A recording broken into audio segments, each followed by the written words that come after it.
Title: No War Tomorrow. Author: Wallace. West. Captain Frank Sage, SP, shouldered through the double safety doors of Moon Station Cafe, tossed his gear into a corner and sat down at the bar. "Lo, Tom," he said glumly. "Make it black coffee, ham and eggs and apple pie. You going right out?" Old Tom stopped his eternal polishing of glasses and gave his bald head a rub with the towel before switching on the hot plate. "I was hoping you could lay over a day and chew the fat." "Not this time." Sage swished the coffee in its heavy cup to cool it. "I'm pushing off soon as they refuel my crate and calibrate the orbit. I've got troubles." The bartender squinted quizzically at his lean and lanky customer. "I hear the big shots are big-shotting it again on Venus." "Right. They're getting much too big for their britches these days, that's why I'm on this cursed jaunt. I sort of thought you and the Space Patrol and my gal Sadie had the big shots on the hip up there." "Sadie." The captain's voice was bitter as his coffee. "You kids been fighting again?" "Fighting again. We never stop. If Sadie weren't your daughter, Tom, and if I weren't so crazy about her." Frank's dark face lit up briefly. "I'd have sewed her in a sack and dumped her into the Central Sea long ago. When she was a kid I often used to think of doing the same thing." Tom juggled a sizzling order onto a plate and slid it across the bar. "What's the trouble this time?" "It's just that United Stars won't use the patrol to clean the big shots off Venus." The younger man attacked the victuals with a gusto which belied his mood. "We've got things pretty well under control at Venusport. The Insur Underground is growing stronger all over Wildoatia. One more push and Sadie agrees with United Stars?" "That's right. I don't get it, Tom." "Look, son." The old man leaned both ham-like hands on the bar and thrust his face within a few inches of the captain's.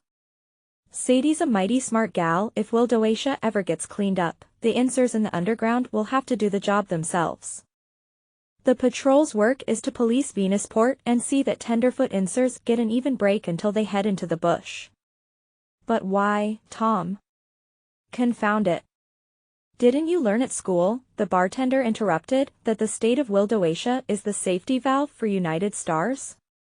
The people who go there voluntarily, and the ones who are sent there, don't want to live under a decent government. They're incorrigibles who hate and abominate a peaceful, well-ordered civilization. They want to sow their wild oats, to rob, steal, commit murder and do as they damned well please. Maybe they'll, some of them, become good citizens eventually if we leave them alone, give them a chance to grow up. The growth of the underground suggests that that may happen. On the other hand, if you use outside force to destroy Wildoatia, you upset the whole apple cart. Where, let me ask you, do you send the incorrigibles? If you don't deport them, in no time at all they'd be raising hob on Earth and Mars the way they did before the Cooperative Commonwealth was set up. That wouldn't be pretty, would it? Of course Venus is the only place to exile fascists, crooks, and plain damn fools, Frank agreed as he signaled for his pie, but why let them run the whole show up there? Oh, you'll spout that that's their most fitting punishment. To have a free rein to chew each other up. But what if the big shots get strong enough to defy United Stars? You should see them strut and goose-step when they visit Venusport. They may have no spaceships, but I tell you they're up to something devilish." He shoved his plate away, tossed a 5-credit note across the bar and got up. "It must be about blasting off time. I'd better be getting into my straitjacket." "You've plenty of time. The mail packet from Mars has to come in before you can leave. I won't have another customer until then." The bartender removed his apron. "Come on. I'll walk you around the dome." As soon as they left the cafe, Frank had the uncomfortable feeling that he had shrunk to pygmy size. The metal hemisphere which served as way station for all ships traveling between planets was 1/4 of a mile in diameter. The few grease monkeys moving about its vast floor were almost lost among landing cradles and other pieces of machinery. This certainly is the mountain that labored and brought forth a mouse, Sage grumbled. It's been 100 years since the first trip was made to the moon and we're still hanging on here by our eyelashes. For every ship that blasts off from Moon Station for Mars or Venus, 10 robot freighters have to stagger up from Earth with fuel and supplies for it. Plutonium's not good enough, agreed Tom, who had flown spaceships in his time. Fission just can't supply enough power to make interplanetary travel pay. Fact is, if the moon weren't here, we'd still be earthbound.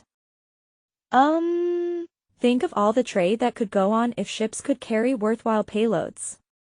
I suppose they'd have closed Moonbase long ago, except for the U-235 which is exported by Wildoasia. Oh, I don't know. Old Tom was puffing as he kept up with the younger man's long strides. We clear a bit of orichalcum from Mars, tungsten and commercial diamonds from Earth, plus a fair trade in jewels and other lightweight luxury items. Tourist traffic is brisk. We manage here, but we'll never get much farther without a better fuel. Well, here comes the mail packet. A man in a lead-armored suit had run past them and was wigwagging with a checkered flag. Other men were sweating a 20-ton cradle into the middle of the floor. Then the mechanics scuttled for the barriers. Frank and Tom followed their example. As they watched over the top of a thick wall surrounding the field, a shutter in the center of the roof snapped open. They had a glimpse of the ship cushioning down on her atomic jets before they ducked out of range of the deadly gamma rays. One nice thing about landing where there's no atmosphere, said Frank. You don't have to shift to those confounded peroxide jets. He found that he was shouting, but that his voice sounded far away and thin. Even with the comparatively small air loss through the shutter opening, pressure within the dome was dropping so rapidly that they found it difficult to breathe.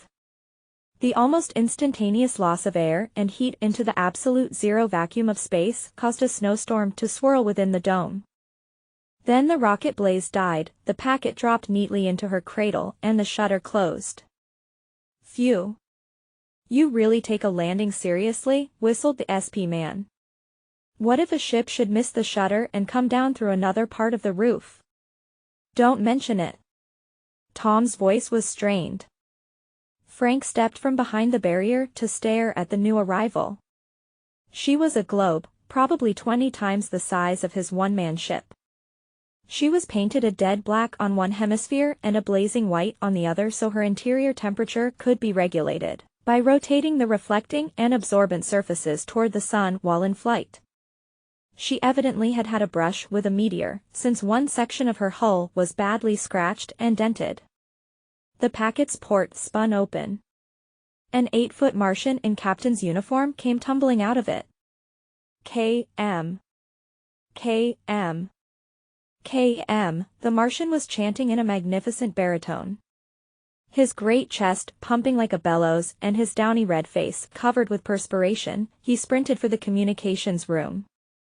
Flash for all stations, he was singing as Frank and Tom hurried up to eavesdrop.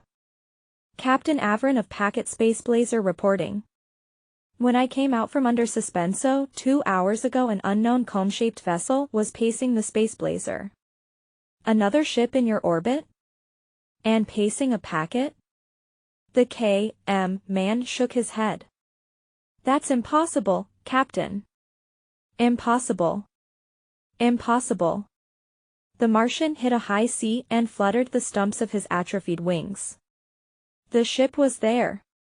When I signaled her, she accelerated and disappeared in 15 minutes.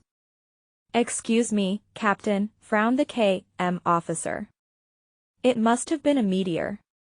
You have the fastest ship in the system, so... Frank couldn't hear any more for the man in the lead-covered suit began bawling through a loudspeaker. Space Patrol 26 ready for blast-off in 10 minutes. Captain Sage on board, please. What do you make of that? Frank asked, as he and Tom trotted toward the patrol ship. Hallucination, probably. Suspenso does strange things to a person sometimes. I don't think so. It fits in with rumors I've been hearing at Venusport. The big shots are up to something. Then here's a word of advice, son. Tom laid a hand on the captain's shoulder as they stopped before his ship. If that's the way you feel, stop making these fool junkets to New Washington and spend your time finding out what Wildowasia's really up to. If any more trips are absolutely necessary, send Sadie. He smiled crookedly. Gets sort of lonesome here, now that my ticker won't let me go space hopping. I'd like to see my girl before I turn up my toes. He shook hands briefly and trudged back toward the cafe, his pudgy shoulders drooping. Frank climbed into his tiny cabin, dogged the port shut behind him, lashed himself into the anti-shock hammock, shook 3 suspenso tablets out of their bottle and signaled for blastoff. Inwardly he fumed because ships could not carry enough air, water and food to allow their crews to remain conscious during a month-long trip. If any strange vessel showed up, he wanted to see it. Finally, he broke one of the big pills in 2 and dropped half of it back into the bottle before gagging over the rest of the bitter dose. The drug took effect more slowly than usual.